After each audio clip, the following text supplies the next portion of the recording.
حضرت سیدہ زینب نے سارے جنازے دیکھے، بھتیجوں کو، بھانجوں کو، سب کو شہید ہوتے دیکھا۔ عورتیں ڈرتی میت کو ہاتھ نہیں لگاتی، چیختی ہیں بیویاں، لیکن حضرت جناب زینب نے پتہ کیا دیکھا تھا؟ وہ سننا ذرا۔ امام حسین کی لاش مبارک کربلا میں پڑی تھی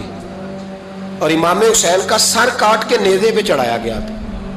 اور وہ بیویوں کے سامنے خالی سر چڑھ رہا تھا، اور سینکڑوں میل کا سفر کر کے دمشق کے بازاروں سے گزرتا وہ سر گیا۔ آج میں سر کی بات نہیں کرتا، سر کی، آپ مرد ہیں، جوان ہیں سارے، یہاں کسی کا کٹا ہوا ہاتھ پھینک دیا جائے نا، ہاتھ تو لوگ چیخے مار کے دوڑ جائیں گے، بلکہ ہاتھ تو دور رہا، کسی کی انگلی کاٹ کے یہاں پھینکی جائے تو لوگ چیخے مار کے مرد دوڑ جائیں گے، لیکن کٹا ہوا سر دیکھا، لاشیں دیکھے۔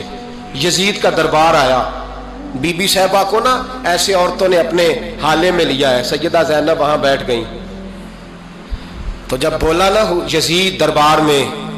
کہنے لگا کہ دیکھو اللہ نے عزت والوں کو عزت دی، معاذ اللہ ثم معاذ اللہ، اور میرے مخالفین کا کیا حشر ہوا۔ جب اس نے بے ادبی کی تو سیدہ زینب چپ نہیں رہی،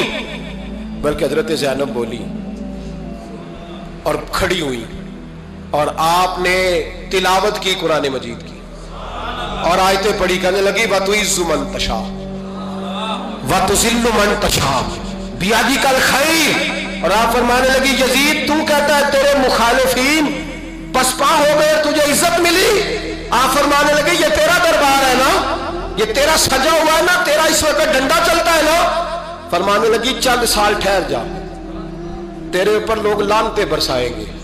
اور فرمایا جب جمعے پڑھے جائیں گے تو لوگ میرے حسین کے نام کے خطبے پڑھیں گے۔ حضرت نعمان بن بشیر صحابی رسول تھے، کہنے لگے میرے قریب اس وقت یزید کے دربار میں ایک نابینا صحابی بیٹھے تھے، جب بی بی زینب نے یہ بات کی نا تو وہ نابینا صحابی میرا ہاتھ پکڑ کے کہنے لگے نعمان علی آ گئے، یہ تو علی کی آواز ہے، علی آ گئے۔ جناب نعمان بن بشیر کہنے لگے نہیں، علی جب بولتے تھے تو بڑا رنگ ہوتا تھا، ابھی تو زینب کھل کے بول ہی نہیں رہی، ابھی تو زینب ستائی ہوئی ہے، ابھی تو زینب زخم کھا کے آئی ہے، ابھی تو زینب پیاسی ہے،